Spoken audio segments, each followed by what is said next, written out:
Au niveau des communes, avec l'obligation d'installer des stations d'épuration, bon là, bien évidemment, c'est un engagement de chaque commune qui est très très important.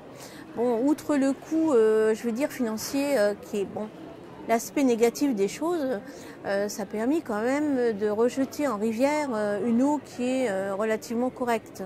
Donc ça, c'est un engagement, on va dire, qu'on voit tous les jours.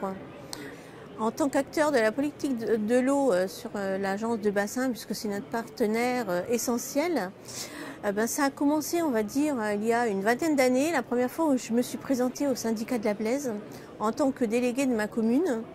Et bon, tout au fil des années, on a pu voir que bon, on devait faire absolument quelque chose pour nos rivières, ne serait-ce que pour une continuité beaucoup plus intéressante que celle qui était à l'origine, c'est-à-dire il y a au moins 20 ans, voire 50 ans. Et donc, mon implication s'est poursuivie au fil des années pour en arriver à être la présidente et oser démarrer un super chantier qui est celui de la réhabilitation écologique des Varennes. Ce projet, bien sûr, il a été assez compliqué, je dois dire, à mettre en route. Les travaux, la première partie s'est déroulée, on va dire, assez difficilement pour se terminer très correctement et le rendu est extraordinaire, formidable. On peut s'imaginer que c'est la Haute-Marne profonde.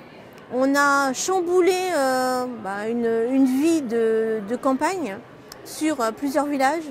C'est extrêmement compliqué.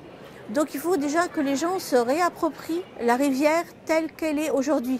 C'est-à-dire qu'ils l'ont connue d'une certaine façon. Là aujourd'hui, on leur a, l'image est complètement déformée. Donc il faut déjà leur laisser le temps de se réapproprier cette rivière. Donc voilà, aujourd'hui on a terminé. On est au moins content de nous. On est très content du résultat visuel, très content de la façon dont travaille cette rivière. Donc je vais dire, pour l'instant, ce n'est que du bonheur. Disons qu'on entend souvent qu'il y a le réchauffement de la planète. On entend également on ne peut plus gaspiller l'eau. Donc je pense que dans l'avenir, ce sont les principaux défis qu'on aura à relever. Ne gaspillez pas l'eau, beaucoup en ont besoin, l'eau c'est la vie. C'est peut-être bête à dire, mais voilà, l'eau c'est la vie et ne pas la gaspiller.